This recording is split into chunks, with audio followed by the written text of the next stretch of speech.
Jack's Back is a 1988 thriller directed by Rowdy Herrington and starring James Spader, Cynthia Gibb, Jim Haynie, Robert Picardo, Rod Loomis, and Rex Ryan. The film opens with a weird pre-credit sequence, and she's fucking toast. Apparently there's a serial killer that is following the murders down to the 100-year anniversary dates of London's Jack the Ripper. Dr. Butera, Captain Prentice. Glad to meet you, Doc. What do you make of all this? We must stop him. No shit, you need to stop him.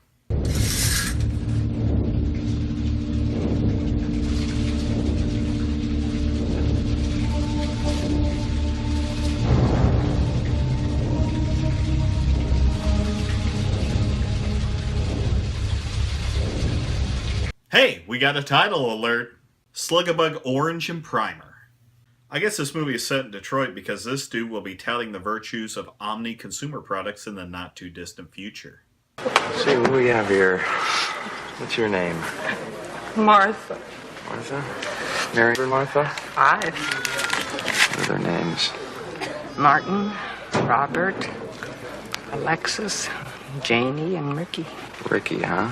Which one was the naughty one? Ricky. I see, I could have told you that. I guess gauze eases pain at this clinic. Fucking witchcraft. But here's a bit of foreshadowing. I'm just doing you some good. You're 2 weeks past the legal limit, for God's sakes. Face the facts.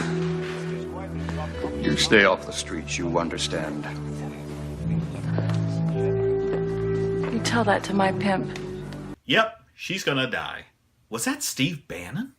John bucks the system and is a real rebel, as evidenced by him getting reprimanded. One more stunt like you pulled today, and I'll have your ass bounced out of here so fast it'll make your head swim. Do you understand me? Fired. Because it is. I said you're fired. Can't you hear? Then unfired in about 60 seconds. Can I go back to work now? Get out of here. It's probably due to that sweet homeless PR. They're here because they have no home. I mean, we're in the wealthiest country in the world, and people are living in the streets, and that's a shame.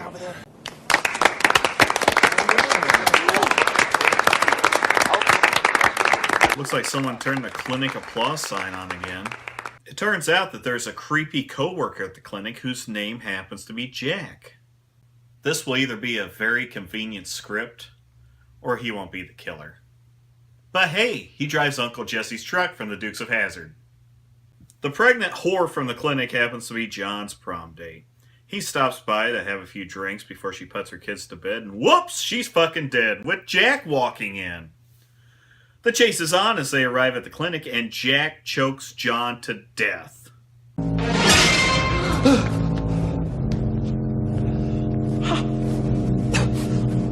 No, he's still alive. But Jack is a really shitty doctor. He then decides to hang him awkwardly and...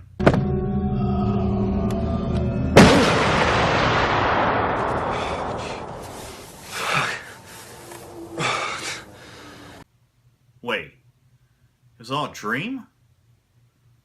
Bullshit. What the hell?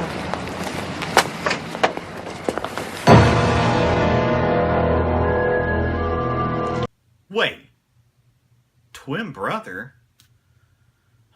What a piece of shit.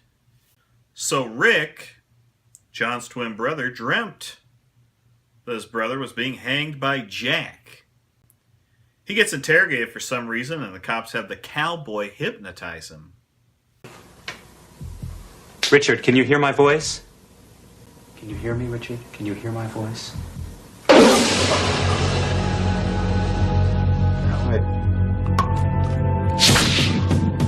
Richard?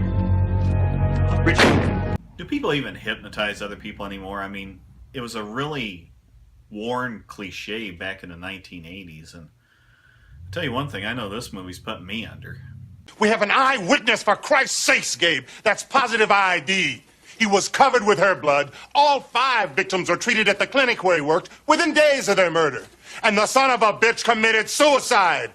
Now that is open and shut. Did you really think the cops were going to buy that dream bullshit? Rick freaks everyone out because he looks just like an alleged serial killer, but still manages to get a date with Chris. They go to a bar, get stared at, waitress is a rude bitch, here's my number. That scene was fucking useless. He goes to his brother's apartment and discovers the man he dreamed about dropping a freaky photo bomb. Hey, look kids! A clue! Rick stops by Chris's place and gets accused of pulling a Jake Scully. Howdy. Did you get an eyeful, asshole? They assume that was really Jack who was being creepy since it's kind of his fucking MO, but why would he come after her? The prophecy is fulfilled. And then the cops show up because they're fucking clueless. The couple go on the prowl for Jack and wind up at what must be a high-class sex shop because its name is in French. Rick buys a gun. Take this one. Need a box of shells. No bullets here. Want bullets? Try a sporting goods store. Just a gun. No bullets. I'm dead serious. Hey, it looks like Jack is getting the fuck out of Dodge tonight. Chris drops Rick off for his play date, looks around, and finds a sweet bag of evidence. Chris gives the fuzz a business card as Jack arrives, and fighting ensues. They wind up swapping guns from the no bullet foreshadowing earlier.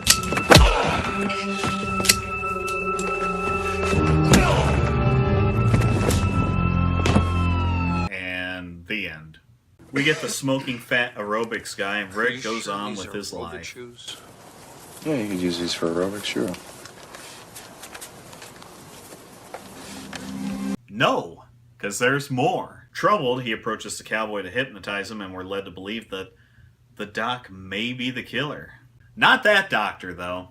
The killer attacks Chris in a pillow fight, but what's the point? The schedule's been fulfilled. Now you're just trying to kill somebody you see every day. Sydney!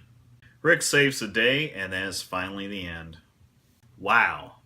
Jack's back is a mess. The film attempts to twist and turn, but in the end only leaves a vapor trail that will hopefully put the viewer out of their misery. It was mainly an Jack the Ripper anniversary cash-in back in 1988. TV was filled with specials on the subject, and the film industry wasn't going to be left out in the cold. No, sir. The funny thing is, Jack the Ripper really doesn't serve much of a purpose in this film, only serving as a MacGuffin to be thrown away about halfway into it.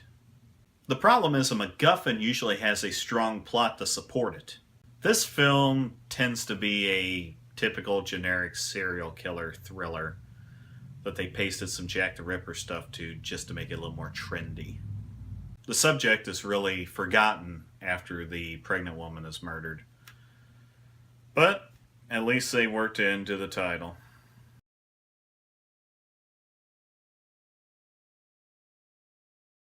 My name is Christina Mascari. I was a friend of your brother's. Chris! Fuck off, Sydney!